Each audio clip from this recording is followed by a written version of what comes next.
حضرت عمر کا دور.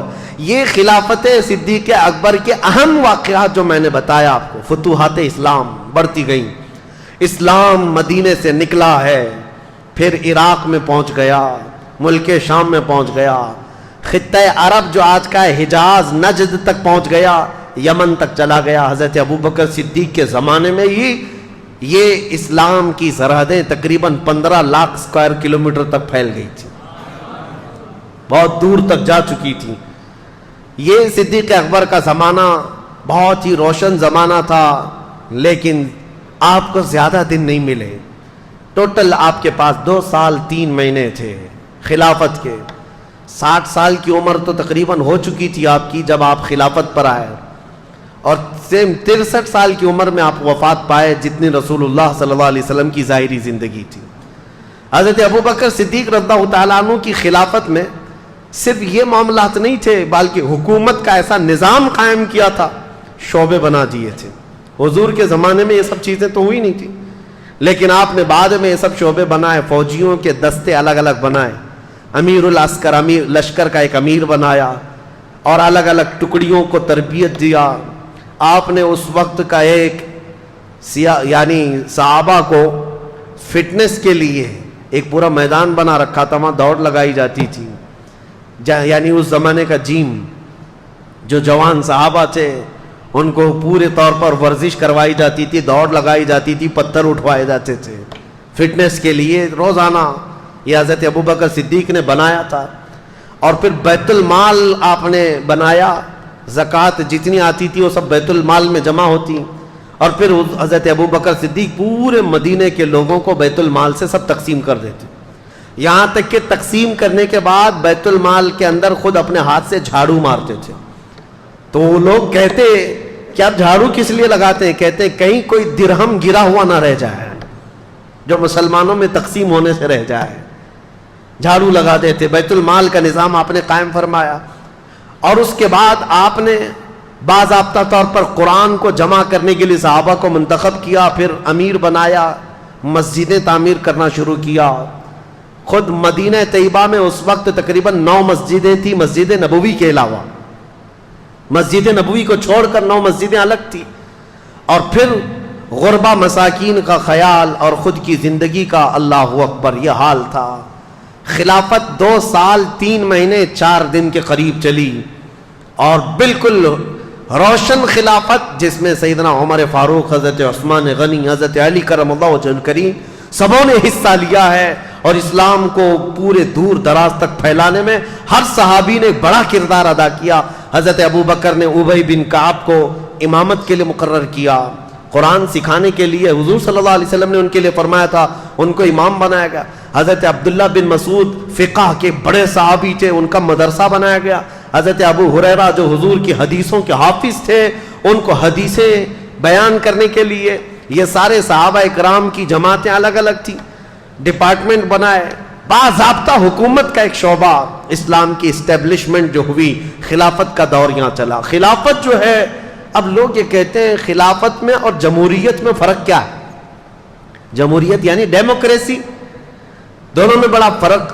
ایک وہ ہے کہ ہوتا یہی ہے, جمہوریت جس کو آپ ڈیموکریسی کہتے ہیں, for the people, by the people, to the people. اب یہاں پر یہ انگلش کا جو فارمولا ہے وہ بہت دور ہو گیا.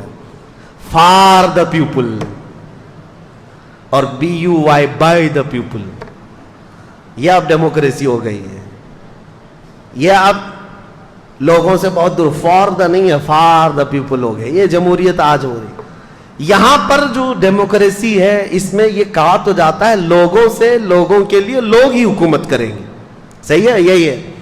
یعنی آپ منتخب کریں گے, آپ اپنا امیر بنائیں گے, آپ اپنا وزیر بنائیں گے, اور جس کو بنائیں گے وہ لوگوں کے لیے. اگرچہ آپ نہیں بنا پاتے, ابھی تک نہیں, ایسا کوئی بنا ہی نہیں جو ہمارے لیے ہو. وہ سب اپنے خزانے جمع کرنے کے لیے ہوتا ہے. جس کو بھی بٹھاؤ یہاں پر تخت پر, وہ سب سے بڑا چور نکلتا ہے, اور سب سے کہتا رہا نہ کھاؤں گا نہ کھانے دوں گا. یہ اور بات ہے کہ میرے عزیزو, اس طرح کے نعرے ڈیموکریسی میں سننے کو ملتے ہیں. صدیق اکبر کے زمانے خلافت کو کیا کمپیئر کر سکتے؟ خلافت کیا ہے؟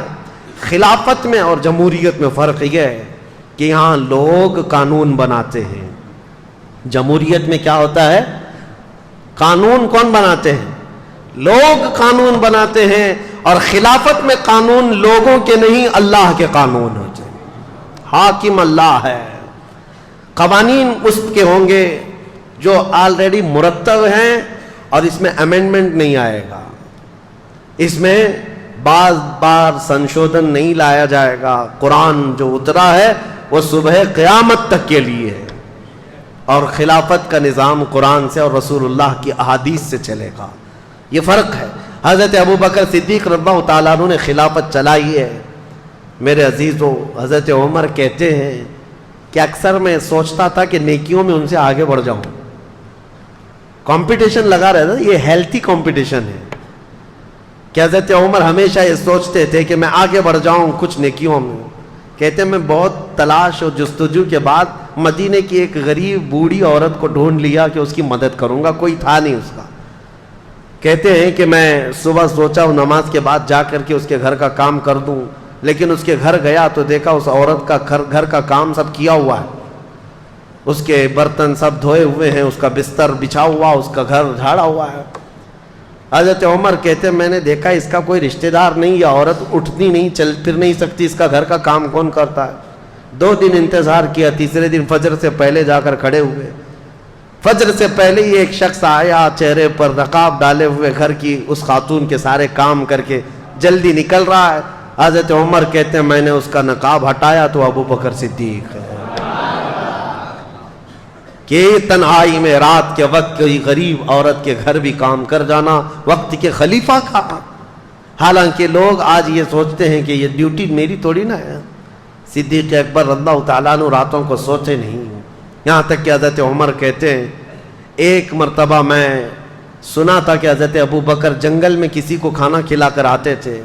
میں بھی ان کے انتقال کے بعد, حضرت ابوبکر کے انتقال کے بعد توشہ دان لے کر کے جنگل میں گیا, ڈھونڈتا رہا, کوئی ملا نہیں. شام ہو رہی تھی, مجھے ایک جگہ سے کسی کی آواز آئی, پہاڑ کی ایک کوہ میں کوئی شخص بیٹھا اللہ اللہ کہہ رہا ہے.